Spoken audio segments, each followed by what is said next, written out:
So hello everyone, कैसे हो आप सभी। मैं हूँ आपकी दोस्त, आपके मेंटोर एंड आपकी एजुकेटर CS मेहंदी दुश्मनवाला। और आज फिर से आ चुके हैं हम वन शॉट लेक्चर लेकर of chapter number 5 MSME। I hope आप सभी इस वन शॉट लेक्चर्स को एंजॉय कर रहे होंगे, जिससे आपका रिविजन भी हो रहा है, आपका कॉन्सेप्ट क्लियर भी अच्छे से हो रहा होगा। सो आज के वन शॉट लेक्चर में हम पूरा chapter which is chapter number 5 micro small and medium enterprises को कंप्लीट करने वाले हैं। एंड यस, इसमें आपके जो भी अमेंडमेंट्स आए हैं वो अमेंडमेंट्स भी कवर हो जाएंगे, ठीक है। तो chapter as well as amendments will also be covered, इस वन शॉट में सभी कुछ मिल जाएगा। सो शुरू करते हैं सबसे पहले MSME से। ये MSME को रेगुलेट करने के लिए जो एक्ट है that is micro small and medium enterprises development act 2006। ये एक्ट पूरी MSMEs को रेगुलेट करता है। अच्छा, MSME किसे माना जाएगा, उसमें भी चेंजेस आया है कि आखिर किसे आप माइक्रो बोलोगे, किसे स्मॉल बोलोगे, किसे मीडियम एंटरप्राइज बोलोगे। जो भी डेफिनेशंस आपकी मॉड्यूल में दे रखी है दैट हैव बीन चेंज्ड, और आपको चेंज्ड लिमिट्स पता होनी चाहिए। तो यहाँ पर देखेंगे सबसे पहला micro enterprise, small and medium. किसके basis we are going to see on the basis of investment in plant and machinery. इन एक और फैक्टर होता है हमारे पास दैट इज योर टर्नओवर, ठीक है। Okay, talking about the micro enterprise, it is 2.5 crore, turnover 10 crore, ठीक है। नेक्स्ट 25 करोड़, 100 करोड़, 125 करोड़, 500 करोड़। ये लिमिट्स चेंज हो चुकी हैं और अभी आपको यही लिमिट्स पता होनी चाहिए for micro small and medium enterprises. याद करने का सिंपल सा तरीका है, आपको माइक्रो का पता होना चाहिए। 2.5 करोड़, 10 करोड़। स्मॉल में क्या है, 2.5 करोड़ में से पॉइंट हटा दो, 25, एक जीरो ऐड करो, 100 बन गया। फिर इसी 25 में आगे 1 ऐड कर दो, 125 एंड 500। ऑल्सो एक और तरीके से आप याद कर सकते हो, बहुत सारी ट्रिक्स बता देती हूँ। इंटू 5, ठीक है।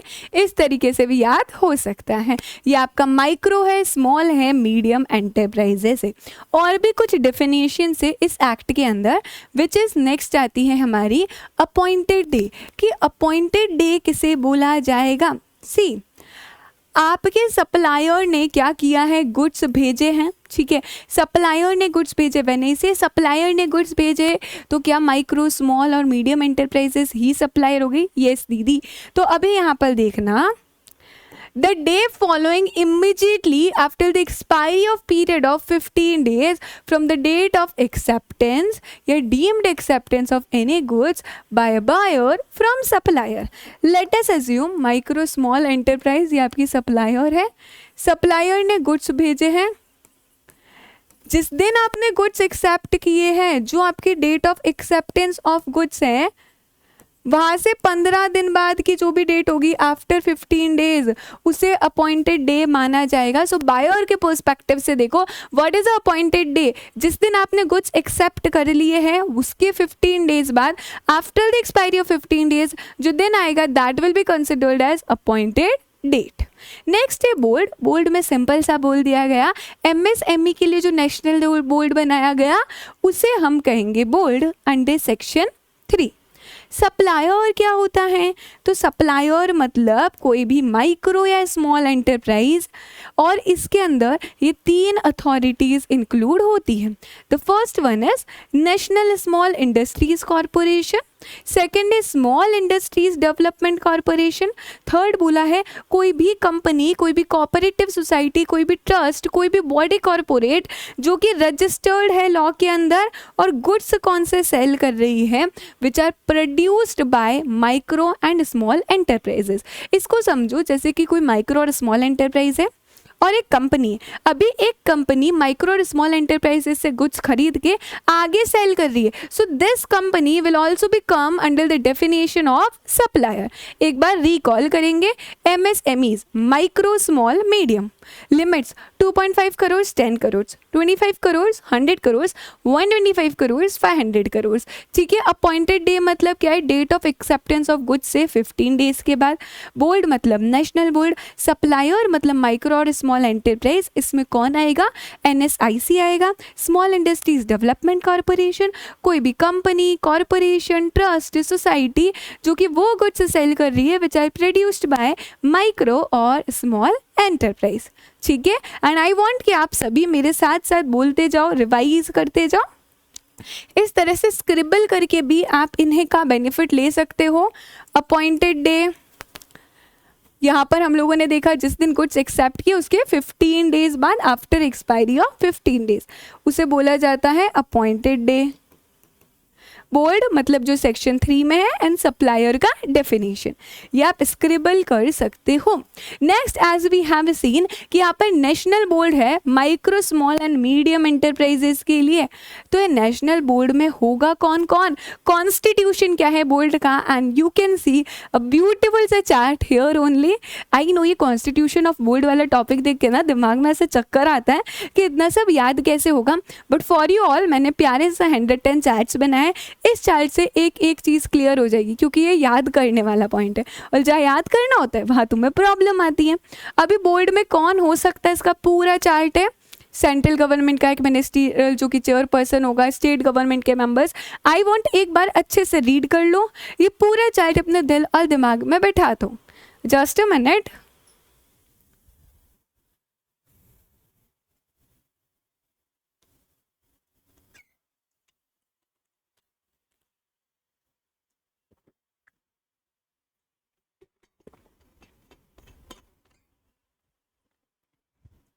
नेक्स्ट भी देखो। सो इस चार्ट के अंदर आपका पूरा कॉन्स्टिट्यूशन आ गया नेशनल बोर्ड फॉर MSME का, एंड डेफिनेटली आप इसे नोट डाउन कर सकते हैं। अब ये जो इतने सारे लोग हमने देखे नेशनल बोर्ड फॉर MSME में, ये करते क्या हैं, आखिरकार इनके फंक्शंस क्या हैं? बेसिकली ये वो फैक्टर्स एग्जामिन करते हैं जो कि promotion and development of MSME पे हेल्प कर रही है। हम चाहते ज़्यादा से ज़्यादा MSMEs हो, और कौन से ऐसे फैक्टर्स है जो MSMEs को डेवलप कर सकते हैं, उन फैक्टर्स को ये लोग एग्जामिन करेंगे। जो पॉलिसीज़ है उसे रिव्यू करने वाले हैं, रिकमेंडेशन देंगे मैटर्स पर related to promotion and development of MSME, कि किस तरह से हम MSME को प्रमोट कर सकते हैं, डेवलप कर सकते हैं, उसका रिकमेंडेशन देंगे। पहले फैक्टर्स एग्जामिन करें प्रमोशन डेवलपमेंट के लिए, फिर रिकमेंडेशन देंगे प्रमोशन डेवलपमेंट के लिए, एंड लास्टली ये सेंट्रल गवर्नमेंट को भी एडवाइज करते हैं कि फंड कैसे यूज करना है ऑफ MSMED एक्ट। ये 3 फंक्शन से आपके नेशनल बोर्ड की। अच्छा, कौन से सेक्शन में नेशनल बोर्ड है? सेक्शन 3 में। ठीक है, इजीली याद हो सकता है तो हम याद कर लेंगे। Next is memorandum of MSME। कोई भी पर्सन जो कि माइक्रो स्मॉल या मीडियम इंटरप्राइज एस्टैब्लिश करना चाहता है, फॉर एग्जांपल तुम MSME एस्टैब्लिश करना चाहते हो, एक मेमोरेंडम फाइल करना पड़ेगा MSME का अथॉरिटी के साथ, जो अथॉरिटी स्टेट गवर्नमेंट या फिर सेंट्रल गवर्नमेंट स्पेसिफाई करे। मतलब कहने ही से मेमोरेंडम फाइल करना ज़रूरी है अगर तुम MSME एस्टैब्लिश करना चाहते हो तो। नेक्स्ट, अभी ये रजिस्ट्रेशन होगा कैसे, इंपॉर्टेंट है, एंड MSME को रजिस्टर करना इज़ वेरी इजी। ऐसे रजिस्टर करेंगे हम MSME को। बात करें MSME की रजिस्ट्रेशन प्रोसेस की, तो इट इज़ टोटली ऑनलाइन। जब मैं बोलती हूँ ऑनलाइन है, मतलब ये कैसा हो गया, पेपरलेस, पेपर की ज़रूरत नहीं है। और तो और ये सेल्फ डिक्लेरेशन वाला प्रोसेस है, आपको किसी और से डिक्लेरेशन नहीं चाहिए। MSME रजिस्ट्रेशन के लिए जो पोर्टल है दैट इज उद्यम रजिस्ट्रेशन पोर्टल। सो कहना ही से सबसे पहले ये पेपरलेस है, ऑनलाइन है, सेल्फ डिक्लेरेशन है। अरे सुनो सुनो सुनो, कोई फीस भी नहीं पे करनी है। So there is no fees for registration, कोई भी फीस नहीं है। बस आपका आधार नंबर चाहिए होगा, आधार नंबर चाहिए होगा रजिस्ट्रेशन के लिए। डिटेल्ड क्लास में मैंने आपको वेबसाइट भी दिखाई थी कि कैसे MSME को रजिस्टर करते हैं। कोई फीस नहीं, आधार नंबर चाहिए। अभी ध्यान से सुनना, कोई भी पर्सन MSME एस्टैब्लिश कर सकता है। सो अगर सोल प्रोप्राइटरशिप फर्म है तो प्रोपराइटर का आधार नंबर चाहिए। पार्टनरशिप है तो यहाँ पर मैनेजिंग पार्टनर का आधार चाहिए। HUF है तो कर्ता का आधार चाहिए होगा।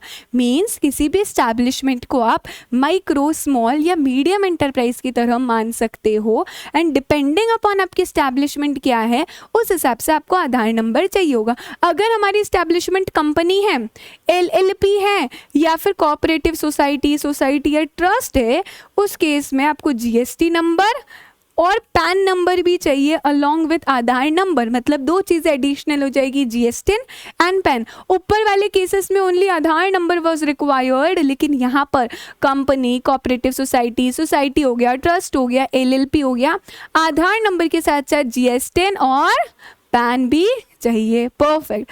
अच्छा, हमारी जो एस्टैब्लिशमेंट है वो मल्टीपल एक्टिविटीज़ कैरी कर रही है। मैन्युफैक्चरिंग भी करती है, प्रोडक्शन भी करती है, सेल भी करती है, मार्केटिंग भी, बहुत सारी एक्टिविटीज़ करती है। तो यहाँ पर सारी एक्टिविटीज़ के लिए only one registration is required. मतलब एक ही रजिस्ट्रेशन से आप मल्टीपल एक्टिविटीज़ कैरी ऑन कर सकते हो, एंड दैट इज़ अबाउट हमारा उद्यम रजिस्ट्रेशन और रजिस्ट्रेशन ऑफ MSME।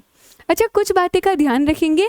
ये जो एंटरप्राइज है जो रजिस्टर होना चाहती है एज ए MSME, इस पर्पस के लिए उसे बोला गया उद्यम। क्या बोला गया है? उद्यम। इसके रजिस्ट्रेशन को बोला गया है उद्यम रजिस्ट्रेशन। एक बार इसका रजिस्ट्रेशन हो जाता है, आपको एक सर्टिफिकेट इशू होगा ऑनलाइन, और उस सर्टिफिकेट में QR कोड भी होता है। Easy PG. दिमाग में जा रहा है क्या? थोड़ा थोड़ा जा रहा है कि पूरा पूरा? ये भी बता देना मुझे, ठीक है। अच्छा, और क्या प्रोविज़न एप्लीकेबल होता है? सी, यहाँ पर बोला गया उद्यम असिस्ट सर्टिफिकेट जो इशू किया गया है उद्यम असिस्ट प्लेटफॉर्म से। बेसिकली हम चाहते हैं कि ज़्यादा से ज़्यादा एंटरप्राइजेस को आप फॉर्मल एम्बिट में लेकर आओ। व्हाट आई मीन इज, ऐसी बहुत सारी एंटरप्राइज होगी जिनका इन्वेस्टमेंट और टर्नओवर लिमिट के अंदर है, बट वो रजिस्टर्ड ही नहीं है। तो हम चाहते हैं कि ज़्यादा से ज़्यादा एंटरप्राइज रजिस्टर्ड हो, सो दैट हमें आइडिया लगे। इसीलिए यहाँ पर बोला गया है जो सर्टिफिकेट इशू हुआ है उद्यम असिस्ट प्लेटफॉर्म से, उसको इक्वल माना जाएगा। एट पार मतलब इक्वल माना जाएगा किसके? जैसे कि उद्यम रजिस्ट्रेशन सर्टिफिकेट मिला है, सो दैट आपकी इनफॉर्मल माइक्रो एंटरप्राइजेस भी यहाँ पर सारा बेनिफिट ले पाएगी। सो अगर क्वेश्चन आता है कि एक एंटरप्राइज है जिसे उद्यम असिस्ट प्लेटफॉर्म से सर्टिफिकेट मिला है, will it be treated at par? क्या उसे भी बेनिफिट्स मिलेंगे? क्या प्रायोरिटी सेक्टर लेंडिंग मिलेगा? डेफिनेटली यस मिलेगा, ठीक है। नेक्स्ट, क्या बेनिफिट्स है of taking Udyam registration? Udyam registration लेने के बेनिफिट्स है क्या आखिरकार? अभी उद्यम रजिस्ट्रेशन कौन ले रहा है? MSMEs। कुछ आपको रजिस्ट्रेशन प्रोसेस में ही पता चल जाएंगे, जैसे कि ये ऑनलाइन होता है, paperless, self declaration. Not only that, उद्यम रजिस्ट्रेशन के लिए कोई फीस पे नहीं करनी, सबसे ज़्यादा बेनिफिट हो गया। एक ही रजिस्ट्रेशन से मल्टीपल एक्टिविटीज़ कैरी ऑन कर सकते हो, पेपरलेस है, self declaration, any number of activities carry on कर सकते हो, आपका यहाँ पर बोला गया। और इसका रजिस्ट्रेशन को रिन्यू नहीं कराना। फॉर एग्जांपल, मैंने आज रजिस्ट्रेशन कराया MSME का, तो ऐसा नहीं कि 5 साल के लिए वैलिड है या 3 साल के लिए वैलिड है, ये वैलिड ही रहेगा लाइफ टाइम। तो आपको रिन्यू नहीं करवाना रजिस्ट्रेशन यहाँ पर। अच्छा, ये उद्यम रजिस्ट्रेशन और किस में हेल्प करता है? MSMEs को बहुत सारे बेनिफिट मिलते हैं।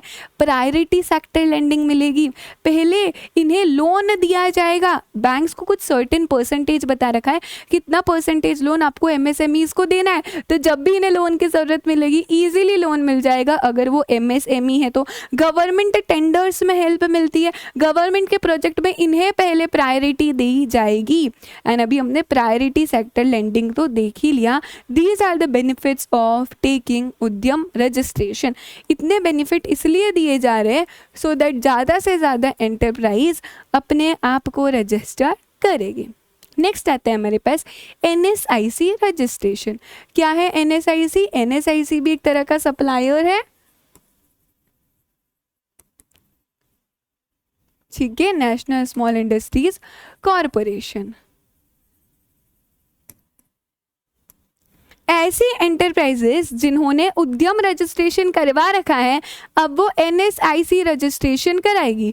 ये सिंगल पॉइंट रजिस्ट्रेशन स्कीम में एक ही साथ रजिस्ट्रेशन हो जाएगा इन गवर्नमेंट परचेजेस। अच्छा, अभी सुनो, गवर्नमेंट को सामान लेना होता है, बहुत सारी चीज़ें गवर्नमेंट आपको प्रायोरिटी देगी। इट मीन्स अगर आप माइक्रो स्मॉल मीडियम एंटरप्राइजेस हो, आप NSIC के अंदर रजिस्टर्ड हो, तो गवर्नमेंट को जो परचेजेस करनी है, जो सामान खरीदना है, वो आपसे खरीदेगा। तो NSIC रजिस्ट्रेशन आपको बेनिफिट किस में देगा? आप इजीली गवर्नमेंट परचेजेस में पार्टिसिपेट कर पाओगे।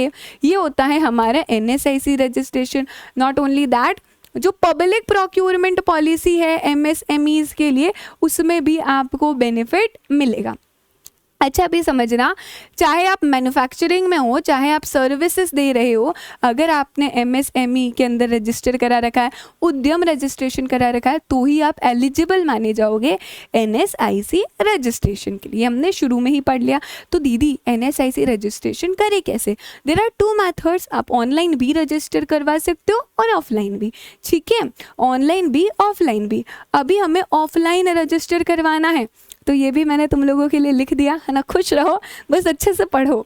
NSIC को ऑफलाइन रजिस्ट्रेशन कराना है, MSEs को एप्लीकेशन भेजेंगे यहाँ पर NSIC ऑफिस में। NSIC एप्लीकेशन फॉरवर्ड करेगा या तो जोनल ब्रांच में या सब जोनल ब्रांच में। अभी ये ब्रांच आपके यूनिट का, आपके एंटरप्राइज का टेक्निकल इंस्पेक्शन करने वाली है, और इंस्पेक्शन करने के बाद फॉरवर्ड करेगा उनका रिकमेंडेशन NSIC को। NSIC वो इंस्पेक्शन रिपोर्ट पढ़ेगा एंड अकॉर्डिंगली आपको रजिस्ट्रेशन मिल जाएगा। सिंपल चल रहा है, इजी। ठीक है, it was your past year question कि क्या बेनिफिट्स मिलेंगे आपकी माइक्रो एंड स्मॉल एंटरप्राइजेस को। Just a minute.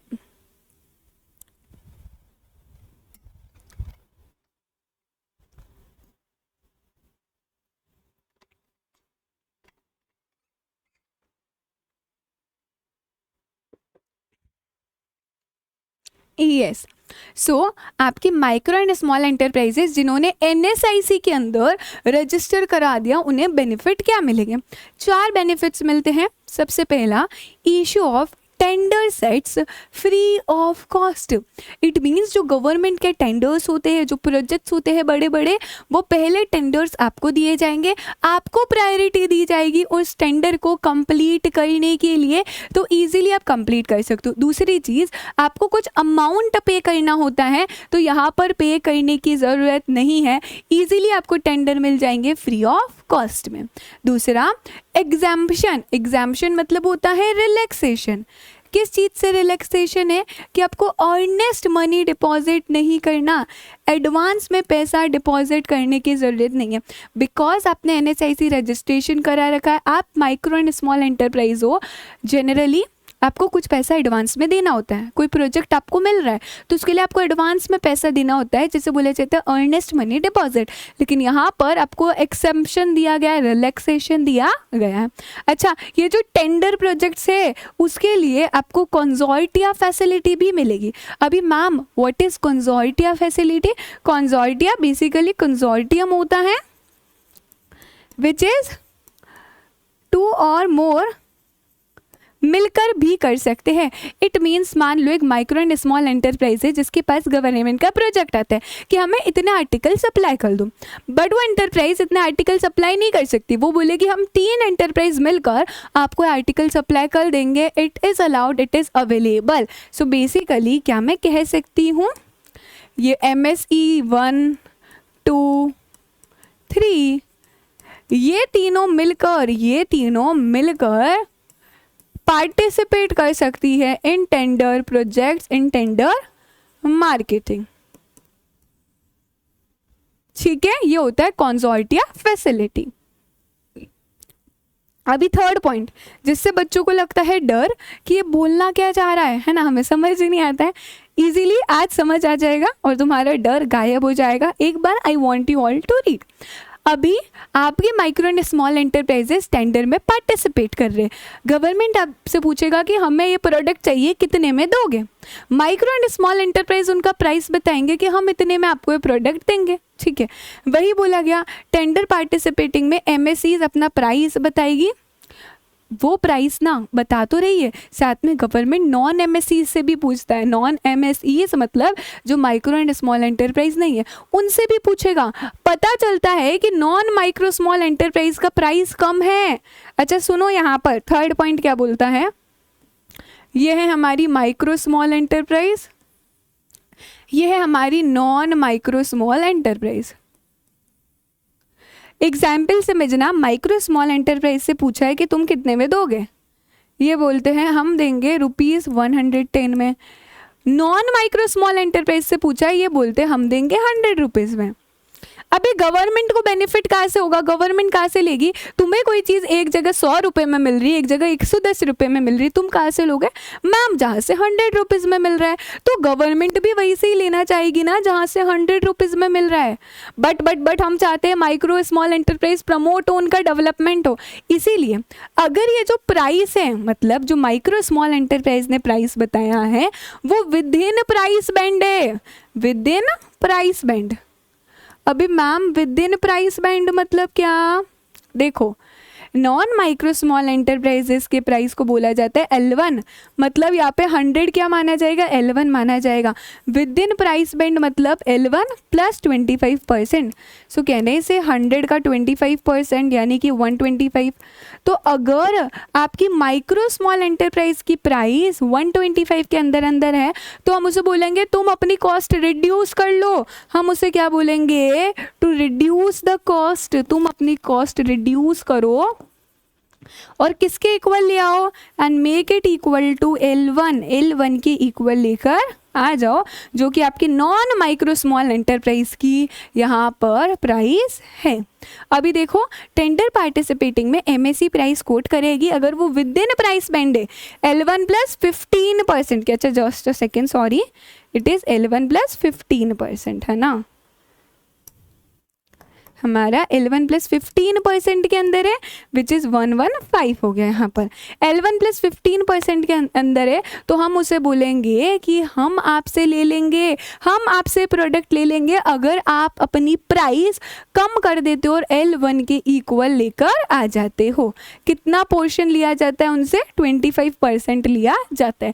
जितना ज़रूरत है गवर्नमेंट को उसका 25% वो माइक्रो स्मॉल एंटरप्राइजेस से खरीदती है। Are we very clear. चार बेनिफिट्स है, इशू होगा tender set free of cost, exemption है अर्नेस्ट मनी डिपॉजिट से बोलो यार, and third consortia facility for tender marketing. Fourth, अगर आपकी माइक्रो स्मॉल एंटरप्राइज टेंडर में पार्टिसिपेट कर रही है उसका जो प्राइस है विद इन प्राइस बैंड है L1 प्लस 15% के अंदर अंदर है तो हम उसे बोलेंगे प्राइस कम करके L1 तक लेकर आ जाएं। स्वाहा, ठीक है। अब आती है बात स्कीम्स की, ठीक है। Schemes is another part of this chapter but very easy and expected है कि आपको क्वेश्चन आ सकता है किसी भी स्कीम से, है ना। नॉट नेसेसरीली आपको ये बोलेंगे कि 5 स्कीम एक्सप्लेन करो, बट किसी भी स्कीम से क्वेश्चन आ सकता है। सबसे पहला and very interesting, prime minister employment generation programme. तुम्हें पता होना चाहिए कौन सी स्कीम का काम क्या है। अभी prime minister employment generation programme, इससे हमें ये तो पता चल गया एम्प्लॉयमेंट जनरेशन अपॉर्चुनिटीज़ पे काम करेगी उन लोगों के लिए जिनका एज 18 ईयर्स से ज़्यादा है रूरल एंड अर्बन एरियाज़ में। अभी एम्प्लॉयमेंट कैसे जनरेट होगा, एम्प्लॉयमेंट ऐसे जनरेट होगा कि micro and small enterprises setup करने वाले हैं, और जब माइक्रो और स्मॉल एंटरप्राइज सेटअप होगी तो बहुत ज़्यादा एम्प्लॉयमेंट जनरेट होगा। यहाँ पर बोला गया जो भी पर्सन माइक्रो और स्मॉल एंटरप्राइज सेटअप करना चाहता है पर वो नहीं कर पा रहा है पैसे की वजह से, तो गवर्नमेंट हेल्प करने वाली है अंडर PMEGP स्कीम। यहाँ पर आपको सिर्फ प्रोजेक्ट में अपना 10% लगाना है, जो भी प्रोजेक्ट कॉस्ट है उसका सिर्फ 10% आपको लगाना है। अगर आप जनरल कैटेगरी से हो, अगर आप स्पेशल कैटेगरी से हो तब तो और कम, यानी कि 5% ऑफ द प्रोजेक्ट कॉस्ट आपको लगाना रहेगा और बाकी का गवर्नमेंट प्रोवाइड करने वाली है। अच्छा, स्पेशल कैटेगरी मतलब SC, ST, OBC, कोई फिजिकली हैंडीकैप्ड है, वुमेन है, उन केस में यहाँ पर आपको 5% ही लगाना है। तो क्या किसी बच्चे के दिमाग में क्वेश्चन आ रहा है कि मैम इतना भी क्यों ही लगाना है? इतना इसलिए क्योंकि जब आपका खुद का पैसा लगा होता है ना, तब आपकी सीरियसनेस ज़्यादा होती है। और अगर सब कुछ फ्री का मिल जाएगा तो हम ऐसे ही सब कुछ ऐसे ही बहुत ही केयरलेसनेस के साथ मैनेज करते हैं। अच्छा, एप्लीकेशन लोन के लिए अप्रूव हो जाती है तो बैंक्स आपको ये जो रिमेनिंग अमाउंट है 90 to 95% भी सेंक्शन कर देगा एंड अब आप यूनिट सेटअप कर सकते हो। मतलब हमारा बेनिफिशियरी जिसे बेनिफिट मिल रहा है वो यूनिट सेटअप कर सकता है। इनिशियल में उसे अपना सिर्फ 10% लगाना है अगर जनरल कैटेगरी से है, स्पेशल कैटेगरी से तो 5% लगाना है। रिमेनिंग अमाउंट आपको मिल जाएगा in the form of loan. Done. दूसरा है credit guarantee scheme for micro and small enterprise. See, पैसे की ज़रूरत होती है एंटरप्राइजेस को, पैसा नहीं मिलता है या फिर उनके पास कोलैटरल नहीं होता है, कोई एसेट गिरवी रखने के लिए नहीं होती। इन दैट केस इस स्कीम के अंदर उन्हें कोलैटरल फ्री लोन मिलने वाले हैं, बिना कोलैटरल के भी लोन मिल जाएगा। सो दो स्कीम्स देखी हमने, prime minister employment generation programme, दूसरा credit guarantee scheme for micro and small enterprise. Prime minister employment generation programme में एम्प्लॉयमेंट अपॉर्चुनिटीज क्रिएट होगी फॉर द पर्सन जिनका एज 18 ईयर से ज़्यादा है। कैसे? By setting up of an enterprise rural and urban areas में। General category में हो तो आपको as a beneficiary 10% of the project cost लेकर आना है, स्पेशल कैटेगरी में हो तो 5% ऑफ द प्रोजेक्ट कॉस्ट लेना है, बाकी remaining amount as a loan मिल जाएगा। दूसरे में हमने देखा कोलैटरल फ्री लोन मिलेगा। Next, second loan for upgradation of the existing unit या मुद्रा यूनिट। अच्छा, सेकेंड लोन से क्या समझ आ रहा है हमें कि आप दूसरी बार लोन ले लो। किसके लिए? आपकी जो एग्जिस्टिंग यूनिट है उसको आप अपग्रेड करना चाहते हो, उसे एक्सपांड करना चाहते हो, या हो सकता है कोई नई टेक्नोलॉजी, नई प्लांट एंड मशीनरी लेना चाहते हो। अच्छा, शुगर कैन सबको पता है, गन्ना। ट्रेडिशनली अगर आप लोगों ने शुगर कैन जूस पिया है तो ट्रेडिशनली कैसे मशीनरी होती है? बड़ी सी मशीनरी होती है जहाँ पर एक साइड से वो शुगर कैन डलता है, फिर वो मशीनरी चलती है, फिर आपने गन्ना निकाला, फिर से उसको डाला और धीरे धीरे उस शुगर कैन में से जूस एक्सट्रैक्ट होता है। मान लो आपकी वो यूनिट थी, लेकिन अभी आप ऑटोमेशन टेक्नोलॉजी वाली मशीन लाना चाहते हो। कैसी वाली मशीन? जिसमें बस ऊपर से आपको वो शुगर कैन इंसर्ट करना है, नीचे ग्लास रखनी है और जूस एक्सट्रैक्ट हो जाएगा। कि नहीं से आप अपनी टेक्नोलॉजी अपडेट करना चाहते हो, ऑटोमेशन लाना चाहते हो, उसके लिए जो लोन लोगे वो आपको इस स्कीम के अंदर मिल जाएगा। नई टेक्नोलॉजी के लिए, ऑटोमेशन के लिए, एक्सपांड करने के लिए आपको लोन मिल जाएगा। ईजी था, नाम से समझने की कोशिश करना ऑब्जेक्ट है क्या। बच्चे बहुत कंफ्यूज होते हैं स्कीम्स में, स्कीम्स के कंटेंट में, लेकिन इतना कंटेंट पढ़ोगे सफिशिएंट है। Next, MSE's cluster development programme. अभी इस स्कीम के अंदर कुछ सेंटर्स इस्टेब्लिश होते हैं जिन्हें बोला जाता है कॉमन फैसिलिटी सेंटर्स। उन सेंटर्स में आप अपने प्रोडक्ट को टेस्ट कर सकते हो, लोगों की ट्रेनिंग होती है, रॉ मटेरियल को कैसे यूज़ करना है ये आपको समझ आएगा, और जो वेस्ट का ट्रीटमेंट होगा वो कैसे होगा, ये सारी चीज़ें कॉमन फैसिलिटी सेंटर्स में पता चलती। नॉट ओनली दैट, आपकी ग्रीन मैन्युफैक्चरिंग का ध्यान रखना है, सस्टेनेबल मैन्युफैक्चरिंग का आपको ध्यान रखाया जाता है। एंड ये स्कीम सारे के सारे एंटरप्रेन्योर्स पे एप्लीकेबल होगी कि किस तरह से आप ऐसे मैन्युफैक्चरिंग करो जो आगे भी काम आए। रिसोर्सेज को ऑप्टिमम यूटिलाइज करो, रिसोर्सेज का इफेक्टिव यूटिलाइजेशन करो, उस चीज़ का ध्यान रखें। जैसे आपने मार्केट में बहुत से प्रोडक्ट्स देखे होंगे जो कि प्लास्टिक फ्री है, या फिर अगर वो प्लास्टिक भी यूज़ करते हैं तो उसमें बोला होगा रिसाइक्लेबल है, राइट। इस तरह की चीज़ें। Scheme of fund for regeneration of traditional industry, short में इसे बोला जाता है स्फूर्ति। अच्छा, रीजनरेट कर रहे हैं हम हमारी ट्रेडिशनल इंडस्ट्रीज़ को। इंडिया में बहुत सारी ऐसी चीज़ें हैं जो कि एक्सटिंग्विश हो गई और हम नहीं चाहते कि वो ख़त्म हो जाए। हमारी इंडिया की आइडेंटिटी है बहुत सारी चीज़ें, जैसे कि पॉटरी करना है ना, क्ले से पॉटरी होता है, बहुत सारे हैंडीक्राफ्ट आइटम्स होंगे, हैंडवर्क्स होंगे, एम्ब्रॉयडरी, जरी वर्क, ये सभी जो इंडस्ट्रीज़ है हम इन्हें फिर से रीजनरेट जनरेट करना चाहते हैं तो उधर बोला गया कि आप जैसे आर्टिसंस का प्रोडक्शन इंक्रीज करो, आप अपने वैल्यू को ऐड करो, प्रोडक्ट्स की वैल्यू में कुछ एडिशन लेकर आओ, आपके प्रोडक्ट्स को कॉम्पिटिटिव बनाओ सो दैट आपके प्रोडक्ट सिर्फ इंडिया में ही सेल ना करें, हम आउटसाइड इंडिया भी सेल करें, जिसकी वजह से आपके आर्टिसंस की इनकम जनरेट होगी। इनकम जनरेट होगी तो यहाँ पर एम्प्लॉयमेंट भी जनरेट होगा क्योंकि डिमांड जनरेट हो रही है एंड इस तरह से सस्टेनेबल एम्प्लॉयमेंट क्रिएट होगा। यू विल सी कि अभी तो हैंडीक्राफ्ट आइटम्स बहुत ज़्यादा चल रहे हैं, थ्रेड वर्क, एम्ब्रॉयडरी वर्क बहुत ज़्यादा चल रहा है और कहीं ना कहीं ये बेनिफिट दे रहा है आर्टिसंस को। इस स्कीम के अंदर हम हेल्प करेंगे। Next, entrepreneurship and skill development programme. Again सिर्फ नाम से समझो, entrepreneurship and skill development programme, हम एंटरप्रेन्योर्स की स्किल डेवलप करना चाहते हैं, उनके डेवलपमेंट में काम करेंगे। कैसे करेंगे? उन्हें मोटिवेशन देंगे, उन्हें ट्रेनिंग देने वाले, नए एंटरप्राइजेस के लिए भी हेल्पफुल है और आपके जो पुराने एग्जिस्टिंग एंटरप्रेन्योर्स है उनके लिए भी हेल्पफुल है। साथ ही साथ हम चाहते हैं कि इंडिया में हम एंटरप्रेन्योर कल्चर को लेकर है। And what is that entrepreneur culture?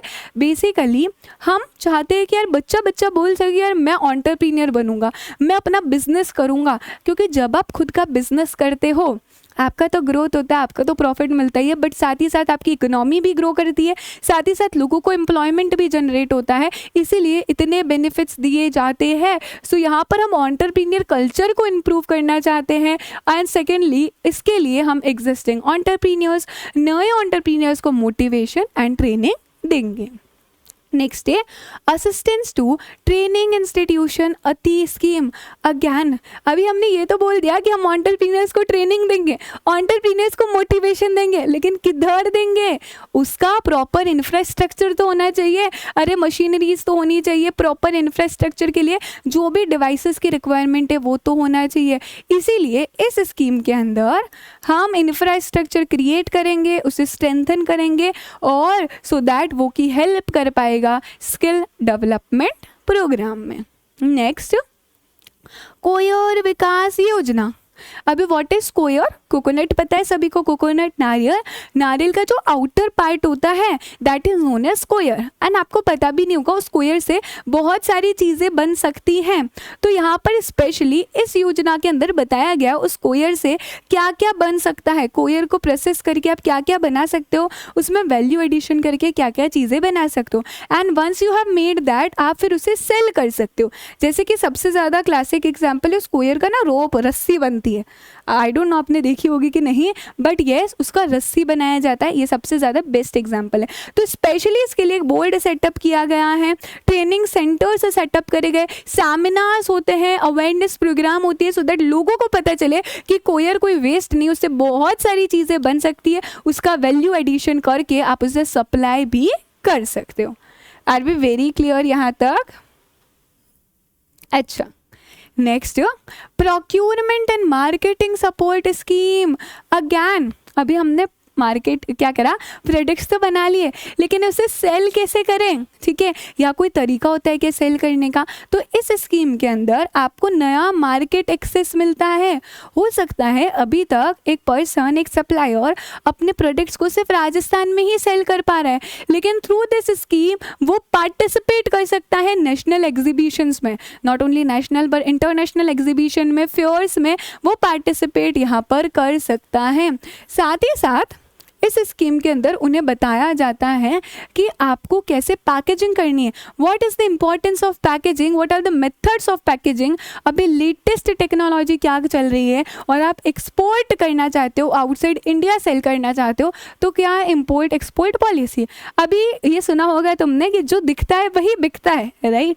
एक चॉकलेट्स नॉर्मली पड़ी हुई है बट वही दूसरी साइड हमने चॉकलेट्स को अच्छे से रैपर में रैप कर रखा है, कलरफुल रैपर से एक बास्केट में उसको रख रखा है, तो आपको फैसिनेट करेगा वो वाला चॉकलेट्स जो दिखने में अच्छा है। एंड इसीलिए उन लोगों को भी लेटेस्ट मार्केटिंग टेक्नोलॉजी बताई गई है। Next, international cooperation scheme. इस स्कीम के अंदर भी समवट सिमिलर है कि आप हेल्प करते हो एमएसएमईज को कि एक्सपोर्ट मार्केट कैसे एंटर करना है, इंटरनेशनल एग्जीबिशंस में कैसे पार्टिसिपेट करोगे, international seminars, buyer seller meets, conferences में कैसे जाओगे, you are going to help them. ठीक है, नेक्स्ट है नेशनल SC/ST हब स्कीम। अच्छा, इस स्कीम के अंदर हम SCs एंड STs को बेनिफिट देते हैं। अगर SC/ST लोगों ने माइक्रो स्मॉल एंटरप्राइज सेटअप कर रखा है तो सेंट्रल गवर्नमेंट कुछ परसेंटेज उनसे ही परचेज करती है। यस, आपकी माइक्रो और स्मॉल एंटरप्राइज है, आप कौन हो, शेड्यूल कास्ट या शेड्यूल ट्राइब में से हो, तो आपसे परचेज किया जाएगा। ये सेंट्रल गवर्नमेंट बोलता है उन्हें सपोर्ट करने के लिए। नेक्स्ट स्कीम जिसके लिए मैंने हैंड रिटन नोट्स बनाए, just a second, properly Audible है ना हम? यस यस यस, ठीक है। एस्पायर, इस स्कीम के अंदर बोला गया है कि हम नेटवर्क क्रिएट करना चाहते हैं लाइवलीहुड बिजनेस इंक्यूबेटर सेंटर्स का। हम यहाँ पर नेटवर्क क्रिएट करना चाहते हैं इंक्यूबेशन सेंटर्स का, जहाँ पर आप सीख पाओ कि ट्रेनिंग कैसे होती है, टेस्टिंग कैसे होती है प्रोडक्ट की, कैसे नई नई चीज़ें बना सकते हो, आपको रिसर्च में हेल्प मिलेगी, आपको डेवलपमेंट में हेल्प मिलने वाली। इंक्यूबेशन सेंटर्स कहाँ पे इस्टेब्लिश करोगे? रूरल एरियाज़ में और अनडिजर्व्ड एरियाज़ में, जहाँ पर इतना कुछ नहीं है, जहाँ पर लोगों को एम्प्लॉयमेंट की ज़रूरत है, तो उधर हम लोग इस्टेब्लिश करेंगे। और इस्टेब्लिश करने की वजह से यहाँ पर इनोवेशन आएगा और साथ ही साथ आपकी एंटरप्रेन्योरशिप स्पीड अप होगी, एंटरप्रेन्योरशिप इंक्रीज होगी। क्योंकि रूरल एरियाज़ में लोग सोचते ही नहीं है, वो बस ये सोचेंगे अरे जितना काम चल रहा है काफ़ी है। लेकिन अगर वहाँ पे सेंटर्स इस्टेब्लिश कर दिए जाएंगे, they will take the initiative और आपकी एंटरप्रेन्योरशिप इंक्रीज हो सकती है। ठीक है, नेक्स्ट है आपका यहाँ पर credit guarantee support and subordinate debt के लिए। ये किसके लिए है? Subordinate date.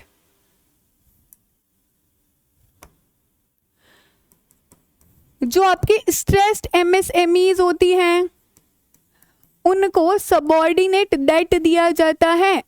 अच्छा, स्ट्रेस्ड MSMEs मतलब MSME बहुत स्ट्रेस में है, इतना सब कैसे पढ़ेगी, ये है क्या?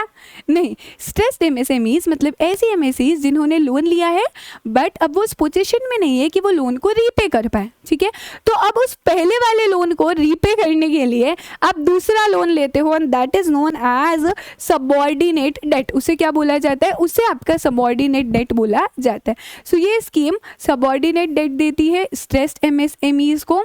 सबऑर्डिनेट डेट एक तरह का हेल्प है MSEs को जिनका नॉन परफॉर्मिंग एसेट बन चुका है या फिर वो NPA होने वाली है। इसकी तरह से MSEs को थोड़ा सा टाइम मिल जाता है सर्वाइव करने का। हो सकता है जैसे उसने लोन रीपे किया, ठीक है, तो एक चीज़ तो रीपे कर दी, अब उसका थोड़ा थोड़ा काम अच्छा चलने लगे और वो सस्टेन कर पाए लॉन्ग रन में। हम नहीं चाहते अगर MSEs एस्टेब्लिश हो रही तो फटाफट बंद हो जाए, इसीलिए ये सबऑर्डिनेट डेट वाली फैसिलिटी दी गई है। Next is self reliant India and there are chances कि इससे आपको क्वेश्चन पूछा जा सकता है। हालांकि ये जो स्कीम है सेल्फ रिलायंट इंडिया, ये अभी तक लॉन्च ही नहीं हुई है। So this scheme is yet to be launched. Self reliant India से हमें पता चलता है कि आत्मनिर्भर भारत हम इंडिया को कैसे बनाना चाहते हैं, हमारी गवर्नमेंट इंडिया को आत्मनिर्भर बनाना चाहती है एंड इसी के लिए सेल्फ रिलायंट इकोनॉमिक ग्रोथ के लिए ये स्कीम लॉन्च हुई है। गवर्नमेंट का सबसे बेस्ट इनिशिएटिव है सेल्फ रिलायंट इंडिया फंड को लॉन्च करना और हम चाहते हैं कि इंडिया $5 ट्रिलियन की GDP बन जाए। और यहाँ पर कैसे $5 ट्रिलियन GDP हम अचीव करना चाहते हैं? एक वाइब्रेंट MSME इकोसिस्टम से कि बहुत सारी MSMEs हो जो कि अच्छा काम कर रही हो, प्रमोशन हो, डेवलपमेंट हो यहाँ पर, and this is how we can achieve our GDP target. And ये सेल्फ रिलायंट इंडिया फंड की स्कीम है। नेक्स्ट है MSME संबंध। तो अभी संबंध से क्या समझ आता है? To create the relations. Perfect.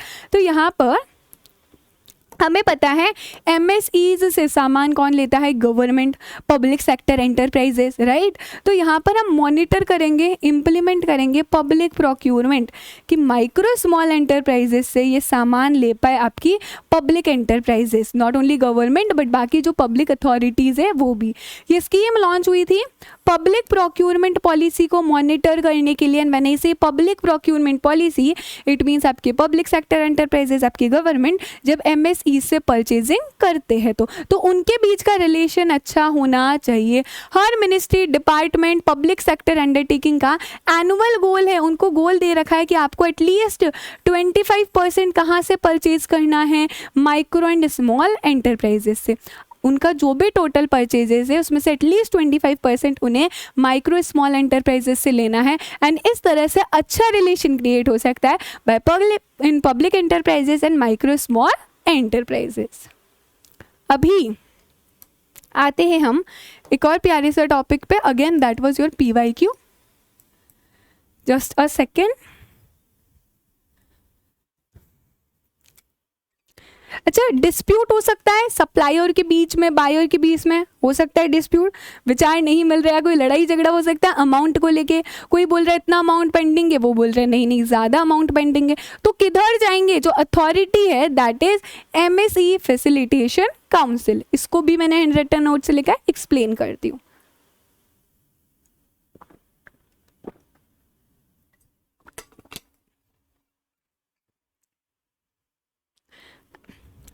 Okay, so parties के बीच में जो भी डिस्प्यूट है रिलेटेड टू द अमाउंट, वो चले जाएंगे MSE फैसिलिटेशन काउंसिल के पास।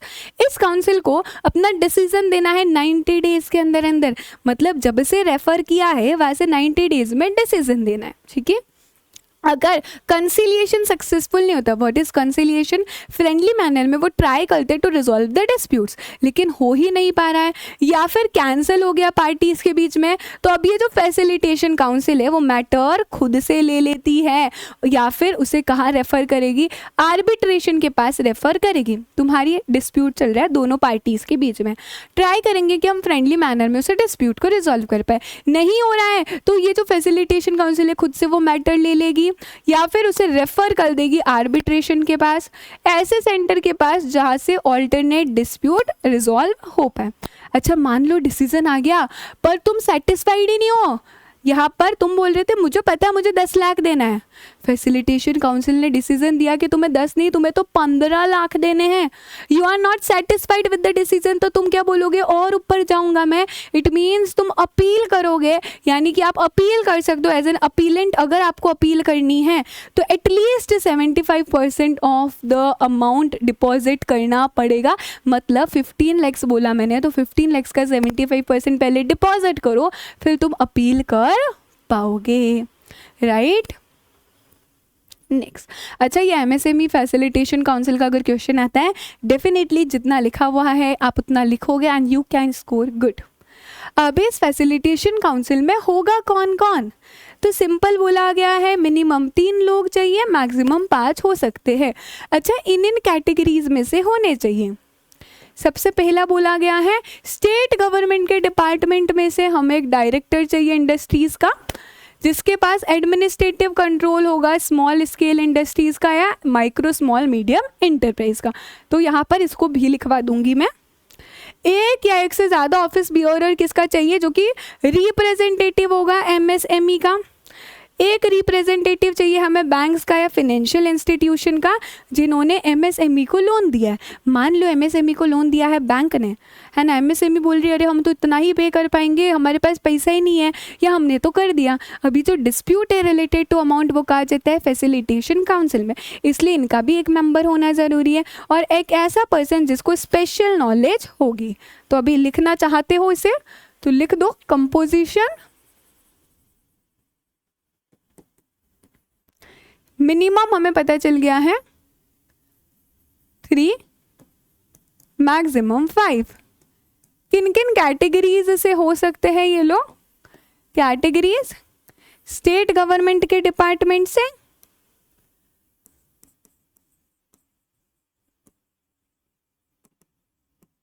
जैसे कि डायरेक्टर ऑफ इंडस्ट्रीज, जिनका एडमिनिस्ट्रेटिव कंट्रोल होगा,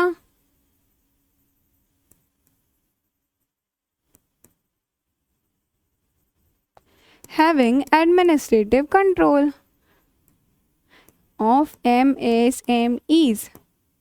ठीक है, ये आपका जस्ट अ सेकेंड, ये आपका पहला वाला पॉइंट हो गया हमारा।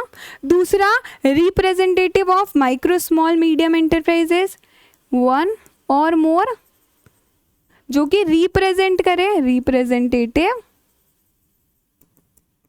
ऑफ माइक्रो और स्मॉल एंटरप्राइज। ठीक है,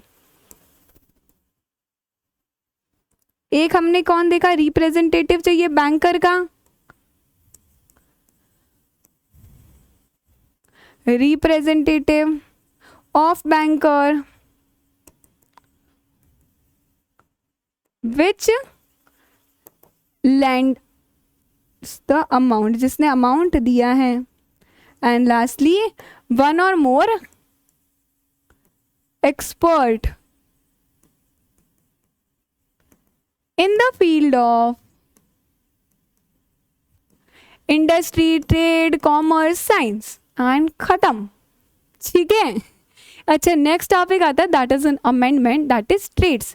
अभी ट्रेड्स क्या है, ट्रेड्स इज अ प्लेटफॉर्म। ठीक है, ट्रेड्स क्या है, ट्रेड्स एक प्लेटफॉर्म है जहाँ पर किन्हीं एमएसईज को रजिस्टर होने के लिए बोल रखा है। किन्हें बोल रखा है, ऐसी कंपनीज जो कि कंपनीज एक्ट के अंदर रजिस्टर्ड है, जिनका टर्नओवर मोर देन 250 करोड़ है, और अगर आप सेंट्रल पब्लिक सेक्टर एंटरप्राइज हो तो आपको कंपलसरी रजिस्टर होना पड़ेगा, आपको ट्रेड्स प्लेटफॉर्म पे ऑन बोर्डिंग करानी पड़ेगी। कंपनीज जिनका टर्नओवर 250 करोड़ से ज़्यादा है, एंड अगर आप सेंट्रल पब्लिक सेक्टर एंटरप्राइज हो तो। ठीक है, नेक्स्ट बोला गया है इससे एमएसएमई को क्या हेल्प मिलेगी कि उनके रिसीवेबल्स ईजिली कैश में कन्वर्ट हो जाएंगे। फॉर एग्जाम्पल एमएसएमई के पास रिसीवेबल आया कि कुछ टाइम बाद पेबल होगा, लेट अस अज्यूम 5 मंथ्स के बाद, तो इस प्लेटफॉर्म पे जब आप ऑन बोर्ड करते हो तो आपको डिस्काउंटिंग की हेल्प से इजीली कैश में कन्वर्ट हो जाएगा रिसीवेबल्स। एंड लास्टली बोला गया है सारी एमएसएमईज को जिस पे एक्ट अप्लाई होता है 31 मार्च 25 तक ऑन बोर्ड करवाना है on the platform of TReDS. If you want तो मैं एक बार दिखा देती हूँ तुम्हें ट्रेड्स प्लेटफॉर्म, ताकि एक नॉलेज मिल जाएगा। ठीक है, ये देखो एमएसएमईज को बोला गया है सो दैट उनका वर्किंग कैपिटल और receivables can be converted into cash. ये पूरा ट्रेड्स प्लेटफॉर्म के बारे में बोला गया है कि कैसे कन्वर्ट होगा। ठीक है, समझ आ गया, trade receivable discounting system platform. Also if you want to see MSME का उद्यम रजिस्ट्रेशन तो वो भी बता देते हैं आप लोगों को, है ना, जान लो सभी। ये आपका एमएसएमई का साइट है, उद्यम रजिस्ट्रेशन का साइट, जिसे सूक्ष्म लघु एवं उद्योग बोला जाता है। इधर आपका एमएसएमई रजिस्टर हो सकता है। ठीक है, पूरा प्रोसेस है तुम्हारे एमएसएमई को रजिस्टर करने का। जस्ट सेकेंड, उद्यम रजिस्ट्रेशन बेनिफिट्स जो भी हमने पढ़े हैं ना वो सेम टू सेम आपको पोर्टल पे भी गिवन है, वो भी देख सकते हो। ठीक है, so it is all practical, जो भी हम पढ़ते हैं ये सब चीज़ प्रैक्टिकल है। ओके, आई थिंक ये तुम्हें अभी समझ नहीं आएगा, बट येस ये प्रायोरिटी सेक्टर लेंडिंग वाला we have seen, permanent registration, paperless है, सेल्फ डिक्लेरेशन, कोई रिन्यूअल नहीं कराना है, ये सारी चीज़ें हमने पढ़ी। सिर्फ आधार नंबर सफिशिएंट है, पूरा हम लोगों ने पढ़ा। एंड दैट्स द ब्यूटी कि हम हर चीज़ को प्रैक्टिकली पढ़ रहे हैं, right? So that is it about our chapter MSMEs. I hope you find this one shot helpful. जो भी तुमने पहले पढ़ा होगा एंड इस लेक्चर को देख के कॉन्सेप्ट क्लियर हुआ and it helped in revision, and I have tried my level best कि जहाँ जहाँ हो सके मैं अपने 110 चार्ट्स दूँ, 110 नोट्स दूँ, so that it will make your work easier. And I am trying कि SBIL में तुम 80+ ईजिली स्कोर कर पाओ। Try to watch it 1 or 2 times so that दिमाग में चीज़ें जाएगी एंड ये नोट्स आप इजीली एग्जाम में लिख सकते हो। सो आई होप अब आपका SBIL होगा easy with your CS Mehndi दीदी। And that's it from my side. खूब अच्छे से पढ़ो, just make yourself proud, make your parents proud, make me proud. See you all soon in next one shot. Bye bye.